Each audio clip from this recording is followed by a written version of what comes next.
हमारे बुजुर्गों ने हमें हमेशा सहारा दिया और अब उन्हें उनके हक की पेंशन दिलाने की जिम्मेदारी हम सबकी है। अब सब कुछ आपके हाथों में है। आपका एक लाइक और सब्सक्राइब इस मुहिम को सफल बना सकता है, ताकि हर बुजुर्ग को उनकी मेहनत का पूरा फल मिले। आपसे विनम्र अनुरोध है, हमारे चैनल को सब्सक्राइब करें, इस संदेश को फैलाएं और हमारे साथ इस पहल का हिस्सा बनें। 1 मिलियन लाइक्स तक पहुंचने में हमारी मदद करें, ताकि हम सभी बुजुर्गों की आवाज को मजबूती से उठाएं। आपका छोटा सा सहयोग उनके भविष्य में बड़ा बदलाव ला सकता है।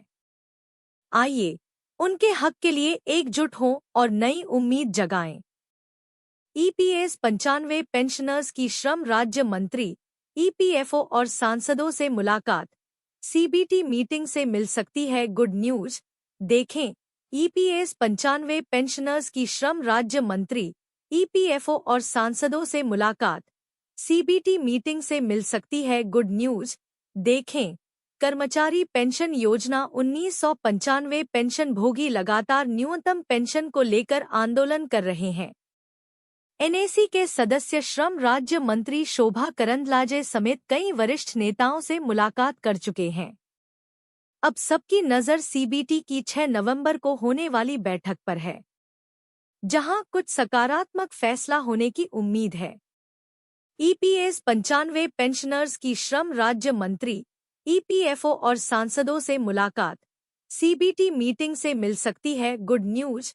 देखें, केंद्रीय कमेटी के पदाधिकारी चंद्रमौली चक्रवर्ती, अतिरिक्त केंद्रीय भविष्य निधि आयुक्त, कर्मचारी भविष्य निधि संगठन, नई दिल्ली, हरभजन सिंह सिद्धू, सीबीटी सदस्य तथा कर्मचारी प्रतिनिधि, एचआर पर सब कमेटी, आर कारुमलायन, सीबीटी सदस्य तथा कर्मचारी प्रतिनिधि, एग्जीक्यूटिव कमेटी, सीबीटी, बीएमएस प्रतिनिधि विनोद यादव, प्रभारी व श्री सुनील सिंह यादवसा प्रभारी, अनुराग ठाकुर सांसद, मनोज तिवारी सांसद से मिलकर न्यूनतम पेंशन बढ़ाने की मांग कर चुके हैं। एनएसी की केंद्रीय टीम में राष्ट्रीय महासचिव वीरेंद्र सिंह राजावत, राष्ट्रीय मुख्य सलाहकार पीएन पाटिल व राष्ट्रीय सचिव रमेश बहुगुणा शामिल रहे। EPS 95 pensioners.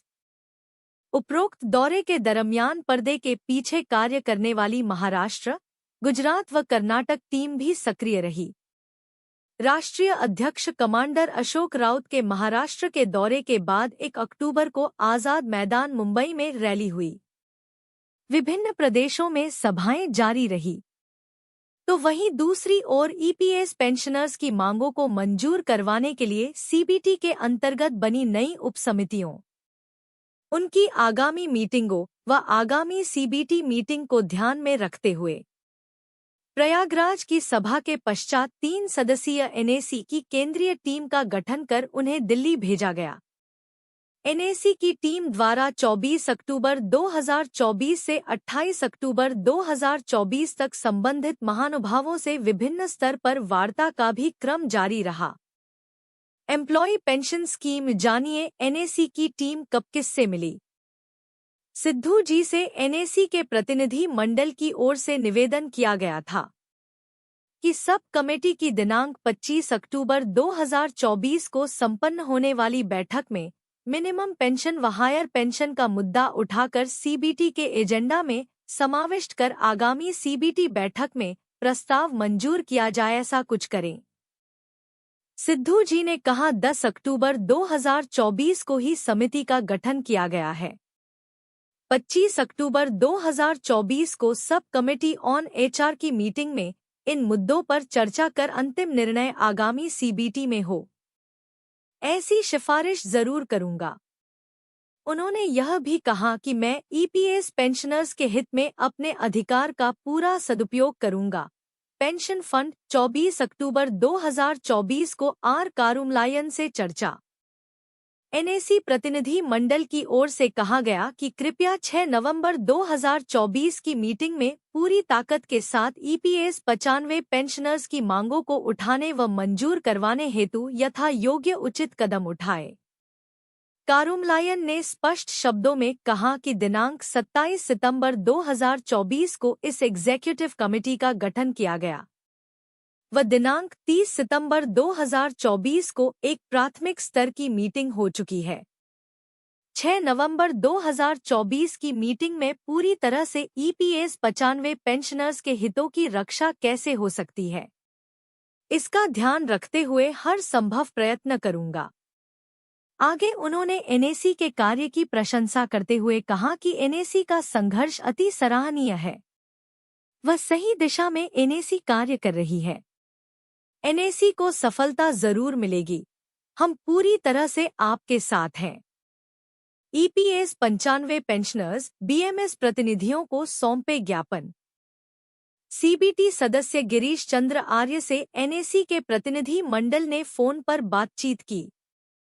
वह दिल्ली से 2-3 दिन बाहर होने कारण बीएमएस के प्रतिनिधि विनोद यादव, प्रभारी व सुनील सिंह, सह प्रभारी से विस्तार पूर्वक चर्चा कर सीबीटी सदस्य गिरीश चंद्र आर्य व मल्लेशम के नाम के ज्ञापन बीएमएस के प्रतिनिधियों को सौंप दिए गए।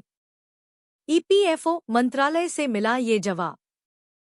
25 अक्टूबर 2024 को श्रम मंत्री से मिलने की भी संभावना बनी।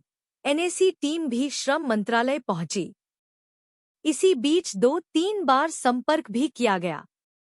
कमांडर साहब ने भी स्वयं श्रम मंत्रालय के अधिकारियों से फोन पर बातचीत की।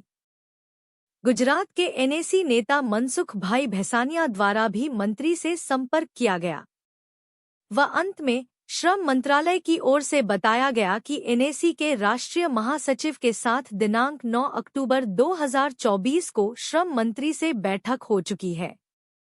वह अपना पक्ष भी रख चुके हैं। समय अभाव में आज मुलाकात संभव नहीं है। Employ pension scheme Anurag Thakur सांसद की एनएसी प्रतिनिधि मंडल से चर्चा। एनएसी प्रतिनिधि मंडल की ओर से बताया गया कि हम आपसे व्यक्तिगत रूप से 2 बार मिल चुके हैं, लेकिन अभी तक मांगे प्रलंबित ही हैं, जिससे ईपीएस 95 पेंशनर्स में रोष चरम सीमा पर है। उनसे यह भी कहा गया कि कोल्हापुर के सांसद धैर्यशील माने के दिशा निर्देश पर हम आपके पास आए हैं। सांसद जी ने विषय की गंभीरता समझते हुए प्रलंबित मांगों के संदर्भ में आज की क्या स्थिति उसकी जानकारी ली व बताया कि भले ही समय कम है, लेकिन हम विषय पर तुरंत ध्यान देंगे। पेंशन फंड मनोज तिवारी सांसद दिल्ली से एनएसी प्रतिनिधि मंडल की चर्चा। एनएसी प्रतिनिधि की ओर से जब सांसद जी को बताया गया कि इन मरणासन अवस्था में जीवन जी रहे ईपीएस पेंशनर्स में बिहार व दिल्ली के ईपीएस पेंशनर्स का भी समावेश है, तब वह व्यथित हो गए और कहने लगे कि इस विषय पर मुझे पहली बार विस्तारपूर्वक जानकारी मिली है। मैं यथासंभव प्रयत्न शीघ्र ही करूंगा। ईपीएस 95 पेंशनर्स शोभा करंदलाजे श्रम राज्य मंत्री से एनएसी प्रतिनिधि मंडल की चर्चा। श्रम राज्य मंत्री को एनएसी प्रतिनिधि मंडल की ओर से बताया गया कि मिनिमम पेंशन वृद्धि व वास्तविक वेतन पर उच्च पेंशन लाभ के विषयों पर पेंशनर्स कैसे व क्यों नाराज है। उन्होंने बहुत ही ध्यानपूर्वक एनएसी के प्रतिनिधि मंडल की बात सुनी व चर्चा के दौरान मंत्री ने बताया कि आप लोगों का मिनिमम पेंशन वृद्धि का कार्य बहुत तेजी से चल रहा है व जल्द ही इसके परिणाम आप लोगों को दिखाई देंगे।